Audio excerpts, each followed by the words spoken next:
Assalamualaikum warahmatullahi wabarakatuh. Apa kabar teman-teman hebat yang soleh dan soleha? Alhamdulillah, semoga kita selalu dalam keadaan sehat walafiat ya. Baik, perkenalkan, nama Ibu Siti Srofia. Ibu di sini mengajar mata pelajaran Sejarah Kebudayaan Islam. Insya Allah untuk pertemuan pertama kita akan belajar di bab 1, yakni tentang perkembangan Islam masa Rasulullah SAW periode Mekah. Nah, untuk materinya untuk pertemuan hari ini yaitu tentang kebudayaan masyarakat Mekah sebelum Islam. Nah, untuk materinya kita akan mengenal kebudayaan masyarakat Mekah sebelum Islam. Namun, sebelum kita mulai pembelajaran hari ini, mari kita membaca doa terlebih dahulu. Semoga Allah mudahkan kita dalam belajar dan bertambah keilmuannya.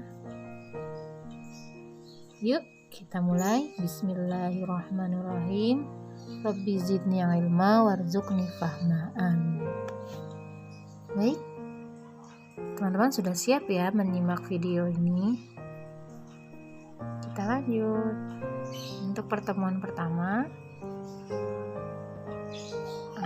tujuan pembelajaran hari ini diharapkan teman-teman bisa menganalisis kebudayaan masyarakat Makkah sebelum Islam dan menilai kebudayaan masyarakat Makkah sebelum Islam.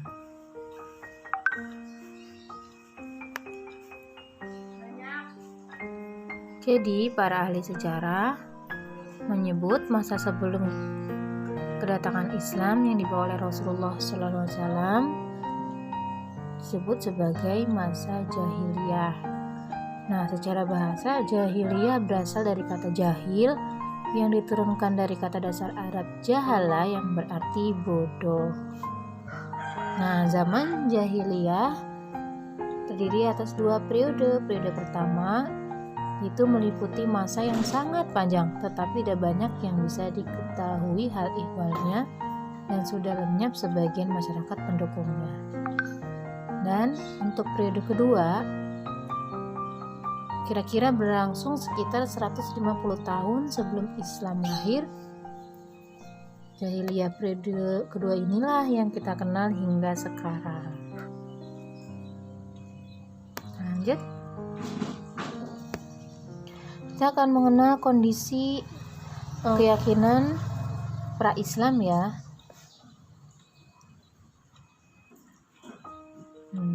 Jadi keyakinan bangsa Arab sebelum Islam ada beberapa golongan. Di antaranya ada golongan yang mengingkari Sang Pencipta dan hari kebangkitan. Mereka percaya bahwa alam, masa, dan waktulah yang membinasakan segalanya, seperti yang termaktub dalam Quran Surat Al-Jasiyah ayat 24. Nah, golongan kedua, mereka mengakui adanya Tuhan. Tapi walaupun mereka mengakui, mereka mengingkari adanya hari kebangkitan, seperti yang termaktub dalam Quran Surat Al-Kahf ayat 15. Nah, golongan yang ketiga yakni golongan para penyembah berhala. Biasanya masing-masing kabilah ini memiliki berhala sendiri-sendiri, seperti kabilah Kalab, mereka punya berhala namanya Wad. Ada kabilah Huzail, mereka punya berhala namanya Suwa. Lalu ada kabilah Mazhab. Di Yaman mereka menyembah Yaguts dan Ya'uq. Di Sakif mereka menyembah Lata. Nah, suku Quraisy atau kabilah Quraisy di Kinanah menyembah Uzza. Lalu ada kabilah Aus dan Hajraz, mereka menyembah Manat. Dan sebagian pemimpin dari semua berhala, yang paling besar berhalanya itu namanya Hubal, yang ditempatkan di samping sisi Ka'bah. Dan golongan yang terakhir yaitu golongan yang cenderung mengikuti ajaran Yahudi, Nasrani, dan Sabiah. Mereka pun ada pula yang menyembah malaikat atau jin. kondisi kebudayaan yang negatif. Jadi ada kebiasaan-kebiasaan negatif orang Arab yang perlu kita ketahui, atau mungkin sebetulnya teman-teman sudah tahu ya. Nah, kita ulas lagi ya teman-teman. Nah, kondisi kebudayaan yang negatif diantaranya mereka berzina, berjudi, mencuri, kemudian perbudakan, membunuh, mabuk-mabukan. Next, kita ke kondisi kebudayaan yang positif. Label jahiliyah yang diberikan kepada bangsa Arab pra-Islam bukan berarti tidak ada kebaikan sama sekali kehidupan dari mereka. Bangsa Arab memiliki akhlak-akhlak mulia dan budaya-budaya positif. Di antara budaya-budaya positif mereka yang berkembang, bisa bertani, mereka juga ahli astronomi, mereka senang bersyair, sangat menepati janji, mata pencahariannya berdagang, dan sangat menghormati tamu. Kalau bertani ini, masyarakat Arab yang tinggal di pedalaman biasanya mereka disebut dengan masyarakat Baduy. Mata pencaharian mereka bertani dan beternak. Mereka hidupnya berpindah-pindah dari satu lembah ke lembah yang lain untuk mencari rumput bagi hewan mereka. Nah, masyarakat yang hidup di daerah yang subur, mereka bercocok tanam dan hidup di sekitar oase seperti Taif. Mereka menanam buah-buahan dan sayur-sayuran. Pengetahuan atau tradisi keilmuan mereka adalah ahli mengembangkan ilmu astronomi. Nah, ilmu astronomi ini ditemukan oleh orang-orang Babilonia. Bahkan di Arab setelah bangsa Babilonia diserang oleh bangsa Persia. Kemudian mengenalkan ilmu astronomi ini kepada orang-orang Arab pada masa itu. Selain astronomi, mereka juga pandai dalam ilmu nasab, ilmu rasi-rasi bintang, tanggal-tanggal kelahiran, dan tabir mimpi.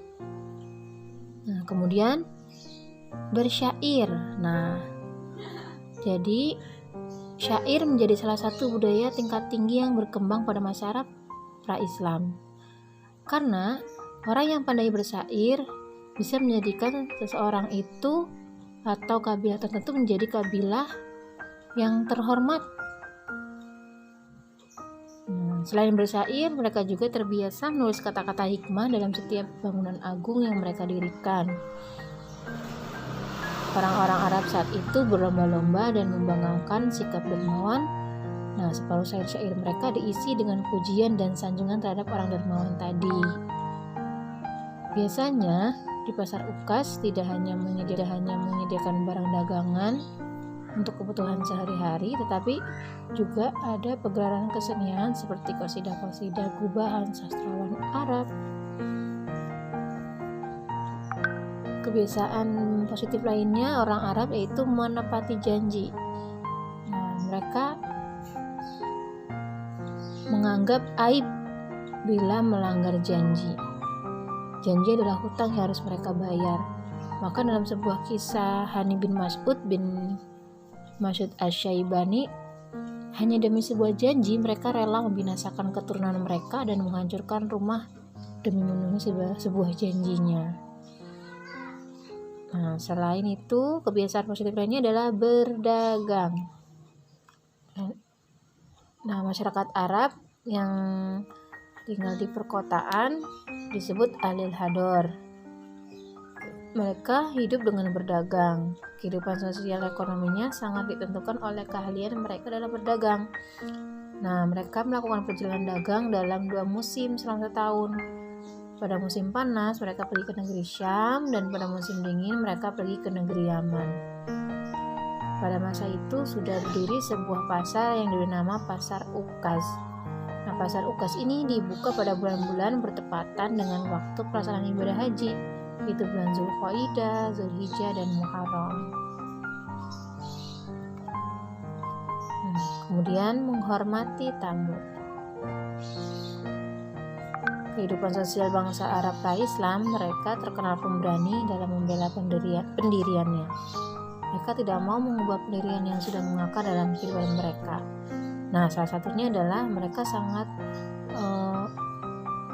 menjunjung tinggi sikap dermawan yang mereka miliki dengan berlomba-lomba untuk memuliakan tamu dengan segala harta benda mereka. Bahkan bangsa Arab pra-Islam ini rela untuk berkorban harta bendanya hanya untuk memuliakan tamu. Pernah ada seseorang laki-laki yang kedatangan tamu di rumahnya, sementara dia tidak memiliki apa-apa selain onta yang menjadi tumpuan hidupnya. Ia rela menyembelih untanya hanya demi untuk menjamu tamunya. Masya Allah.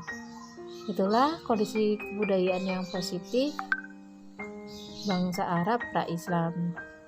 Bertani, ahli astronomi, bersyair, menepati janji, berdagang, dan menghormati tamu. Demikian penjelasan Ibu hari ini.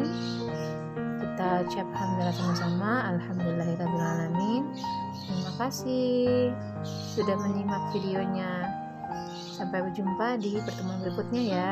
Assalamualaikum warahmatullahi wabarakatuh.